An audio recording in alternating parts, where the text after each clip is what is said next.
Hello, welcome Hi. to Woody's. Who is Kevin Levesque? Kevin Levesque is a little boy from Mississauga, Ontario that wanted to become a huge star, and here I am now as Misconception. Well, hello, superstar. Hi, baby. How do you start your day?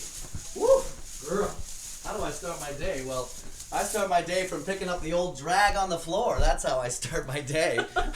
Melted drag everywhere. I pick it up and then I have a cup of tea, right? Yeah. Have a nice cup of tea.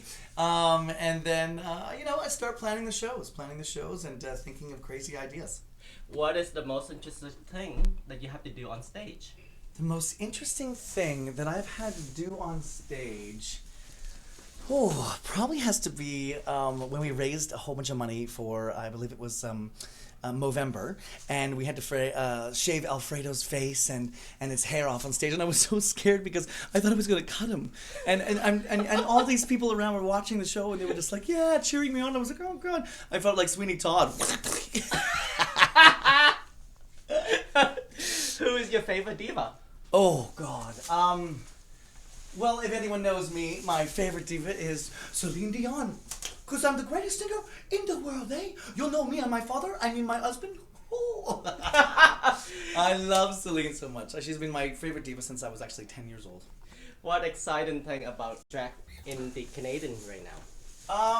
The most exciting thing that's happening in drag in Canada right now is two different things. One, Brooklyn Heights. She's absolutely fantastic. She came second place in RuPaul's Drag Race. And they're filming the wonderful Drag Race Canada. So that's really exciting for drag in Canada right now. And it's going to be absolutely fantastic.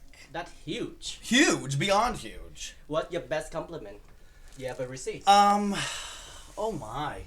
I think the best compliment I've ever had was from Jennifer Holliday from Dreamgirls, Tony Award winner. We did a show together in Miami, and she said to me, she goes, girl, this drag queen has more costume changes than Diana Ross. And I think that is the best compliment a drag queen could ever get, because I was doing all these costume changes on stage. It was so funny, so much fun. What is your guilty pleasure? My guilty pleasure? Oh, chocolate. Oh, hands down, chocolate. Are you kidding me? My guilty pleasure, that and Netflix. I mean, I'm a big girl. I love it. All right, name 3 LGBTQ icon you admire. 3 LGBT. Three LGBT people I admire. One is Christopher Peterson, who I admired for so long because he was a live singing drag queen. He works in Key West at La Tida now. I think he has definitely been a big inspiration in my life. I believe RuPaul is another inspiration in my life and every other drag queen's life as well, because if it wasn't for RuPaul, we wouldn't have this incredible show that's taking the world by storm right now and giving opportunities for other people to shine. And my third would have to be, let me see, Harvey Fierstein. Yes, Harvey Fierstein. I mean, why not? He's a fabulous gay gay ally, and he's not only that, but he's just a wonderful person. I've met him a couple times, and he's a great actor, and he always gets involved in wonderful things. So he's kind of an icon of mine, because I just look up to him, and I want to be like him one day. Oh, Tracy, you're nothing but a hair hopper. What one thing people do not know about you? One thing people don't know about me actually is that I'm kind of an introvert as a boy. When I go to a bar by myself or something like that, I really tend to sit down, have a beer by myself, kind of be alone.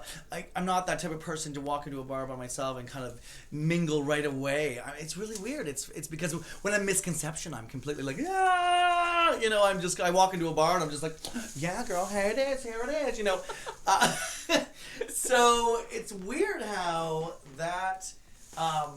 It's weird how I'm kind of an introvert when I'm a boy, but most of my friends would be like, no, you're not. It's because you're my friend. What opportunity would you like to have if you are starting out in drag right now? If I was starting out in drag right now, an opportunity, RuPaul's Drag Race. Everyone wants it. I mean, it's absolutely amazing. It takes over your whole entire life. It gives you a chance to show the world who you are. And with someone like me that's been doing drag for over 20 years, if I started out right now, I would want RuPaul's Drag Race. But 20 years later, I want RuPaul's Drag Race too. Who wouldn't, darling? I got to apply.